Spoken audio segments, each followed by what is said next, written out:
This bike is so sick.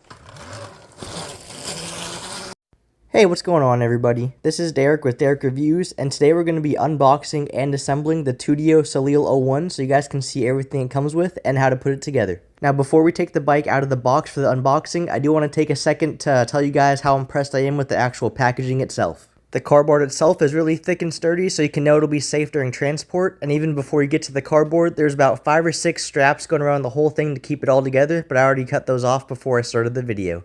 Some people buy this bike for their kids, but this bike looked way too fun, so I actually bought it for myself. So once I get it out of the box, you're going to see what it looks like next to me, and I'm about 5'9".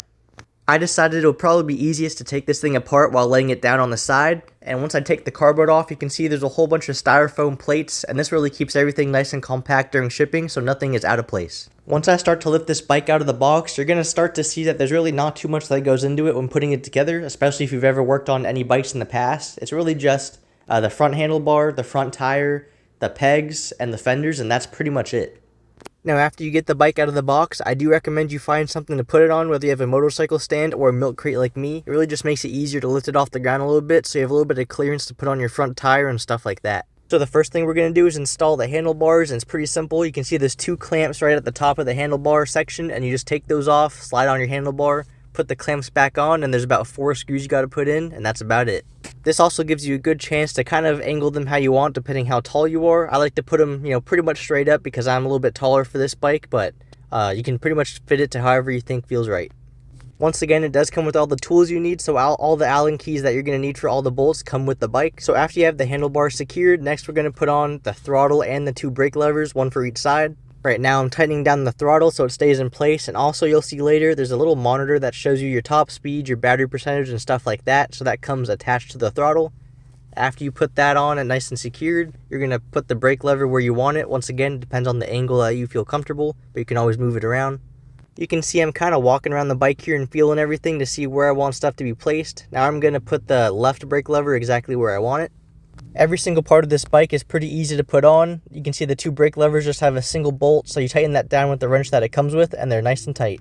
As for the time it took to assemble this thing, it's pretty quick. It took me about 35-40 minutes. So if you guys have ever worked on any type of dirt bike before, this is all pretty much second nature. You know what you're doing. But if this is your first time assembling a bike, I would give it about an hour to an hour and a half. But it's all pretty simple and you get through it pretty fast. Now that we have all the levers and the throttle secured, we're going to put on the bar that goes in between the handlebars. This is pretty much on every single pit bike you're going to have, so it's nothing out of the ordinary.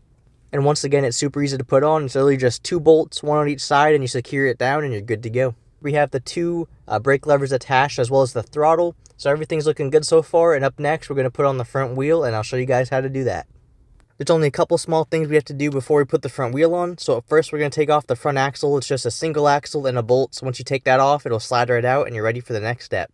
Now I forgot to record the next step, but after you get the front axle out, you're going to want to get a small screwdriver or something that you can stick in between the brake pads, so that way you can widen them out and have the brake rotor actually be able to stick in between the brake pads. So once you do those 2 things, you're pretty much ready to slide on the front wheel. First, we're going to put on the axle through the first fork and then the small spacer on the other side of that. Then you're going to want to line up the wheel so you put the brake rotor inside the brake pads. Once you do that, you can actually slide the axle through the actual wheel. On the other side of the wheel, there's one more spacer, and then through the other fork on the other side. You do have to move everything around a little bit just to make it all line up correctly, but it should be pretty easy, especially if you've ever done this before on another dirt bike or motorcycle, kind of like this one.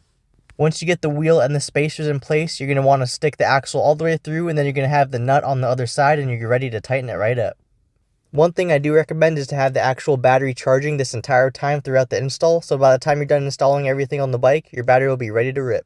Now we're going to go ahead and put on the front fender. It just takes 3 little screws that go through the fender into the actual bike, so it's really easy to install. I just installed them by hand and then snugged them up with the Allen keys that it comes with, because it does come with every Allen key you need for the whole bike once again. And it's a very similar situation for the rear fender as well. First, you do have to take the seat off though, which is pretty easy. You can see it's kind of like a screw that you just unscrew to take the whole seat off. And once you're done with that, we can slap on the back fender. Once the seat is a little bit out of the way, you have just enough room to slide on the rear fender. It's pretty easy to install as well. Once you slide it into place, you just tighten the 2 screws that hold it into place with some of the Allen keys that the kit comes with. So as we're finishing up the bike here, guys, I do want to remind you that if you've never worked on a bike before, this could take you up to an hour and a half. But if you've ever done any dirt bike stuff in the past, this is a pretty quick process and it should take you about a half hour. And now we just gotta wait for the battery to finish charging up. We'll slide that right in and then we'll be ready to rip.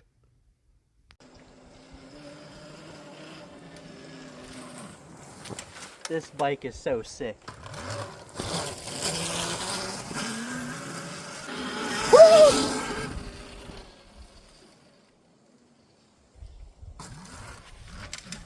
Woo!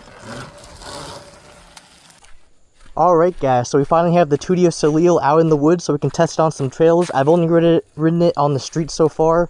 It's super fun, super fast, but today we're really going to test out some of the suspension. One thing I do want to point out, when I first got this bike, you know, I'm about 180-ish pounds, 5'9", so the suspension was a little bit light for me. I was kind of almost bottoming out every time I'd hop on the bike, so I actually tightened the back spring here quite a bit, so it actually feels pretty good now. So luckily all the spring is adjustable and the front forks feel great, so let's test this thing out.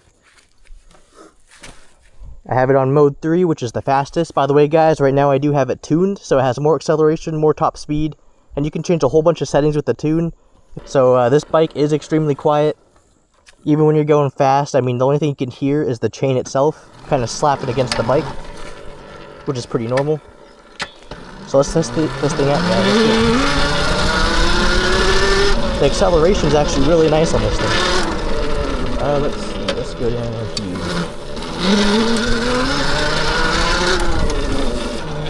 So far, the handling off-road feels pretty fantastic.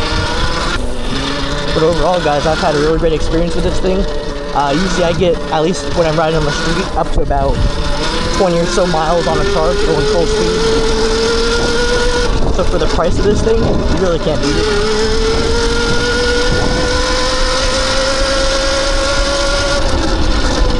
Oh yeah, this thing is awesome.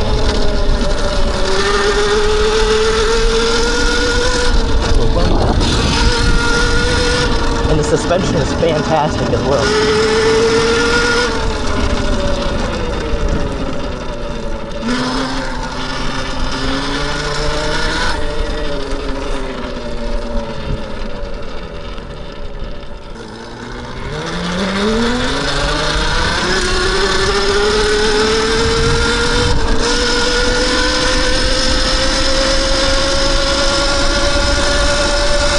I'm absolutely flying on this thing right now.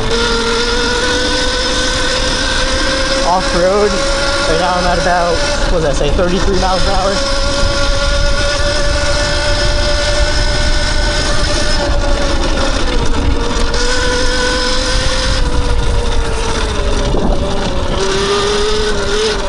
And by the way guys, I used to race motocross. I was nothing but a C rider.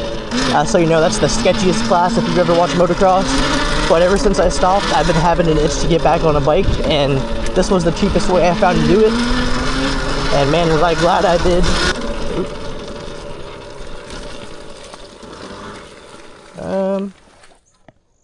Wanted to go down here, guys, but I'm not really trying to get all muddy today, so I think we're going to turn around for now. Let's find a different way to go. But by the way, this bike is waterproof, so if you did take it through some water or in the rain, it handles just fine. I'm just trying not to get all muddy today.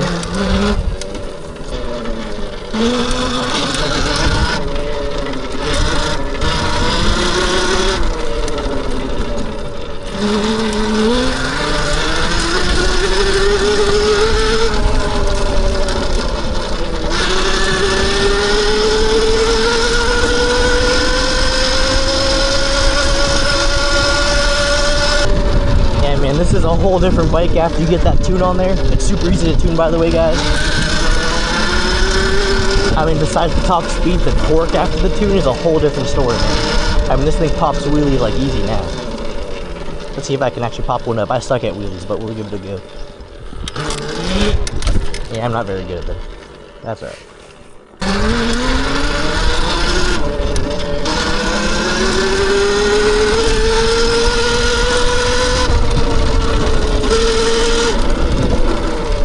Go down there. I saw a little bit of an opening down here. Let's go check it out real quick.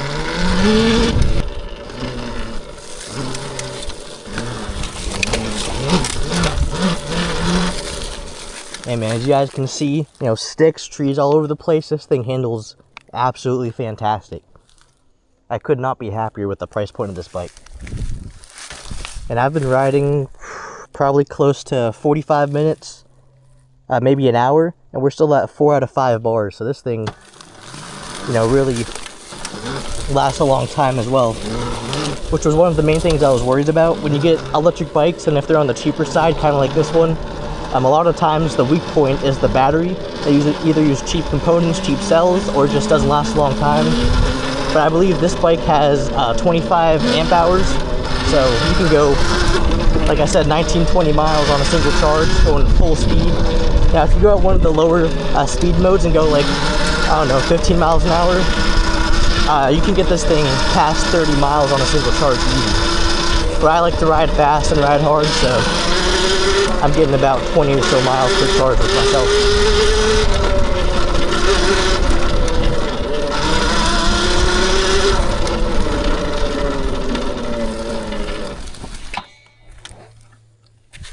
Man, this thing handles so much better than I thought it would on the sand, the dirt. Sometimes with these smaller pit bikes, the sugar sand kind of gets you all squirrely and back tire moves all over the place, but this one stays straight as an arrow.